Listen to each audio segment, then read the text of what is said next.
जय जय श्री श्याम। भक्तजनों, मुरली वाले श्याम के दीवाने वैसे तो दुनिया के कोने कोने में हैं, मगर रसखान की गिनती कुछ खास कृष्ण भक्तों में होती है। मुसलमान होते हुए भी रसखान भगवान कृष्ण के परम भक्त बने। 1558 ईस्वी में दिल्ली में जन्मे सैयद इब्राहिम खान कृष्ण भक्ति के कारण कवि रसखान के नाम से प्रसिद्ध हुए। आज इस पूरी कथा में हम आपको बताएंगे कि सैयद इब्राहिम खान आखिर कवि रसखान कैसे बने। एक दिन खान साहब पान खाने एक पनवाड़ी की दुकान पर जाते हैं। दुकान पे उनकी नज़र बाल कृष्ण की मूर्ति पर पड़ती है। खान साहब ने पान वाले से पूछा कि भाई, ये प्यारा सा बालक कौन है? इसका इतना सुंदर शरीर है मगर पैरों में जूते नहीं हैं। पनवाड़ी ने बोला, खान साहब, इसका नाम श्याम है और अगर आपको इसकी इतनी ही फिक्र है तो इसके जूते आप ही बनवा के ले आओ ना। खान साहब अगले ही दिन श्याम के लिए चरण पादुका बनवाकर और पान वाले के पास जाकर उससे पूछते हैं, बताओ कहाँ मिलेगा श्याम, बताओ कहाँ मिलेगा श्याम।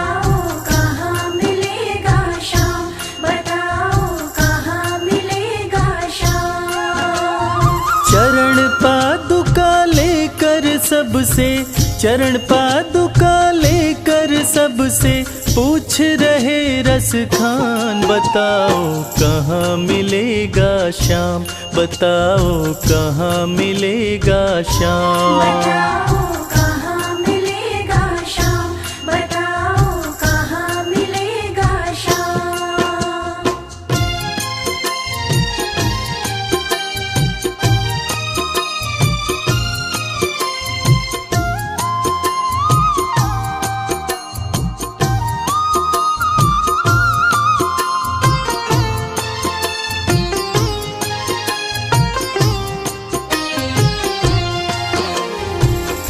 पान वाले ने देखा कि रसखान तो चरण पादुका लेकर आ गया।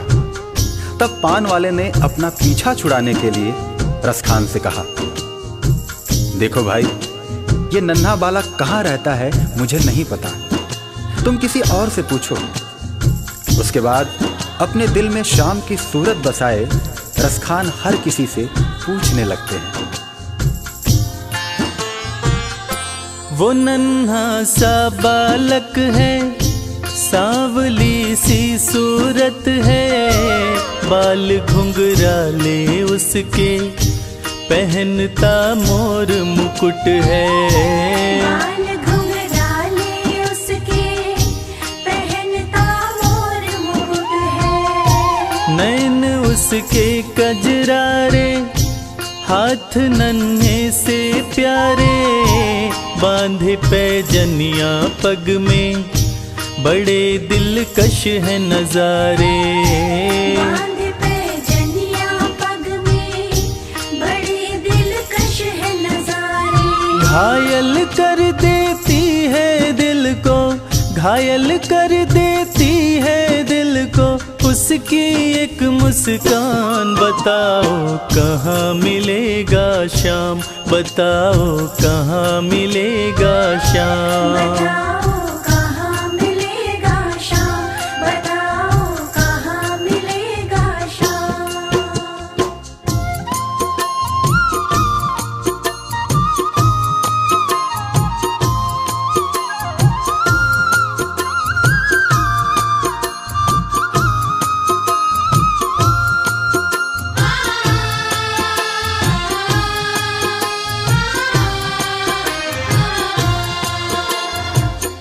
जब प्रभु कृष्ण ने देखा कि रसखान उनको ढूंढ रहा है और वो भी बाल रूप में, तब प्रभु कृष्ण ने सोचा कि रसखान तो मुझे पहचान भी नहीं पाएगा।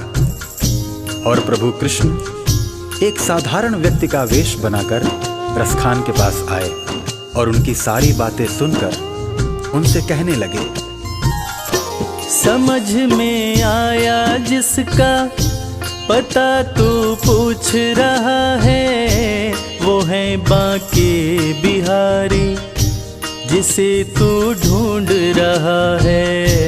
वो है बांके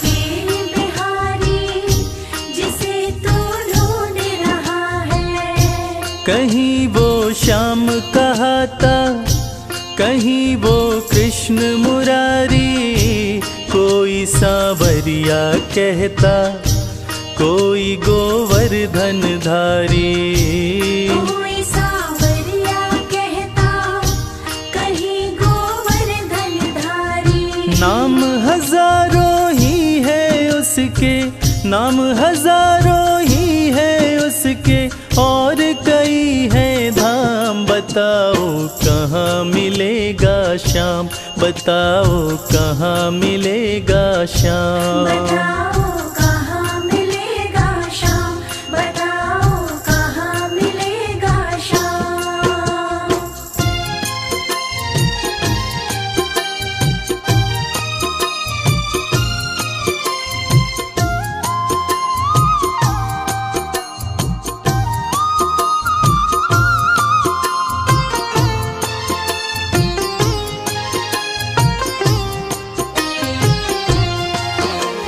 इंसान के वेश में कृष्ण जी रसखान को वृंदावन आने की बात कहकर अंतर्ध्यान हो जाते हैं।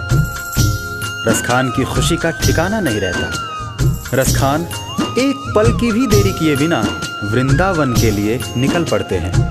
पैदल चलते चलते थक हार कर रसखान जी वृंदावन पहुंचते हैं। बिखरे बाल, सूखा चेहरा, थका बदन, रसखान की हालत पागलों जैसी हो गई थी।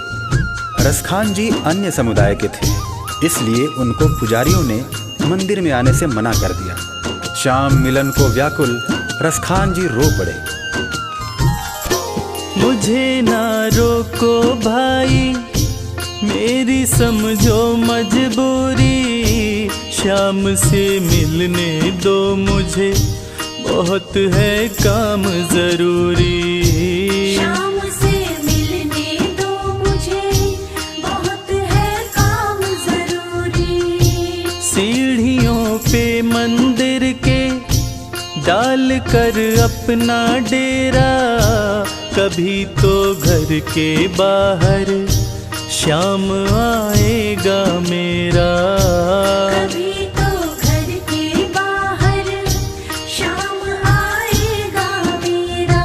इंतजार करते करते ही, इंतजार करते करते ही सुबह से हो गई शाम। बताओ कहाँ मिलेगा श्याम, बताओ कहाँ मिलेगा श्याम। बताओ कहाँ मिलेगा श्याम, बताओ कहाँ मिलेगा श्याम।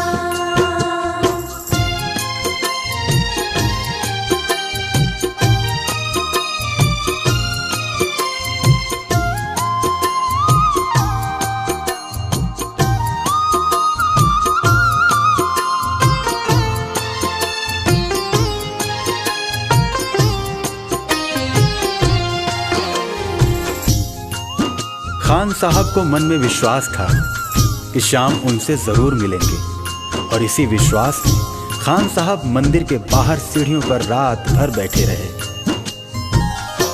जाग कर रात बिताई, भोर होने को आई, तभी उसके कानों में कोई आहट सी आई। तभी उसके कानों में कोई आहट सी आई।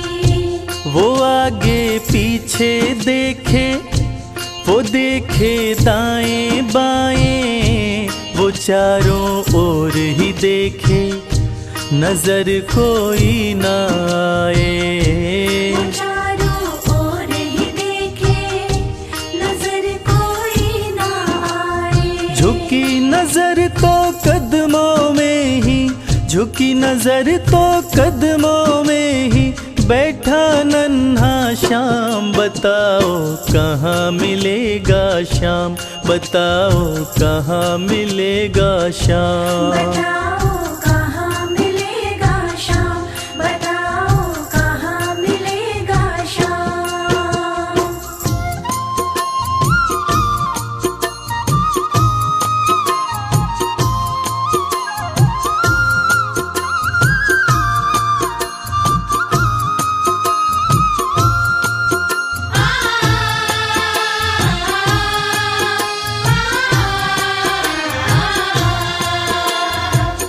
नन्हे श्याम की जैसी छवि भक्त रसखान ने अपने हृदय में बसा रखी थी, ठीक वैसी ही छवि का बालक श्याम रसखान की गोद में बैठा था।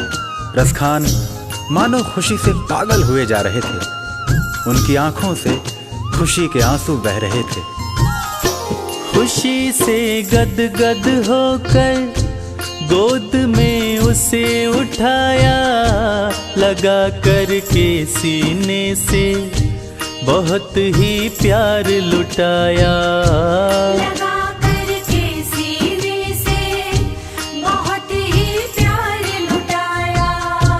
पादुका पहनाने को पाँव जैसे ही उठाया, नजारा ऐसा देखा कलेजा मुँह को आया।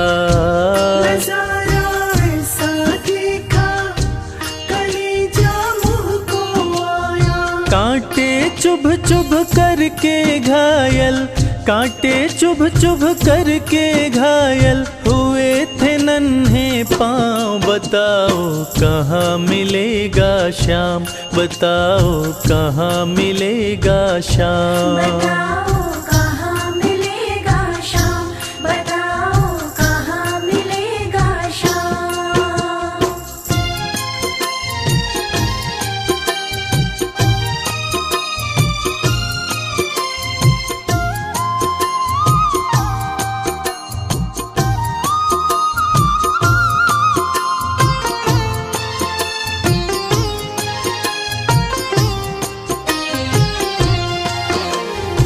खान साहब ने जब देखा कि श्याम के पांव घायल हुए पड़े हैं, तब खान साहब रो रो कर श्याम से कहने लगे, खबर देते तो खुद ही तुम्हारे पास में आता।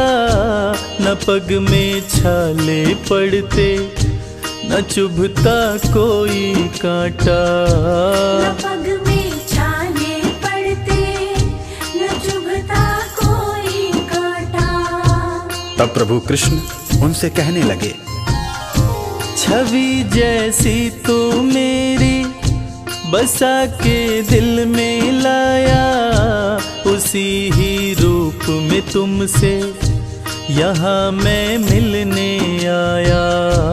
उसी ही रूप में तुमसे यहाँ मैं मिलने आया। गोकुल से मैं पैदल आया, गोकुल से मैं पैदल आया, तेरे लिए ब्रज धाम। बताओ कहाँ मिलेगा श्याम, बताओ कहाँ मिलेगा श्याम। बताओ कहाँ मिलेगा श्याम, बताओ कहाँ मिलेगा श्याम।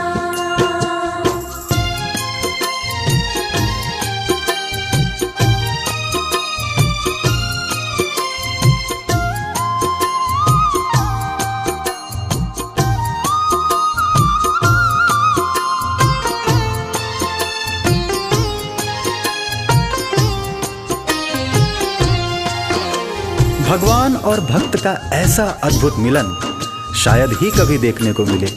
और वो कहते हैं ना कि जाकी रही भावना जैसी, हरि मूरत देखी तिन तैसी। कन्हैया ने रसखान से कहा कि हे मेरे परम भक्त, आपने मुझे बाल रूप में खाली पांव देखा था, इसलिए मैं गोकुल से वृंदावन पैदल चलकर आया हूँ, ताकि आपसे चरण पादुका लेकर मैं पहन सकूं। श्याम की बातें सुनकर कभी वो हुआ दीवाना, कहा मुझको भी दे दो अपने चरणों में ठिकाना। श्याम मुझको भी दे दो अपने चरणों में ठिकाना।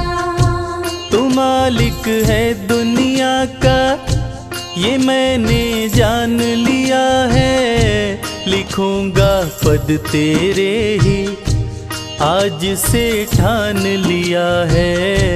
लिखूंगा पद तेरे ही आज से ठान लिया है। श्याम प्रेम रस बरसा ऐसा, श्याम प्रेम रस बरसा ऐसा, खान बनारस खान, बताओ कहाँ मिलेगा श्याम, बताओ कहाँ मिलेगा श्याम। बताओ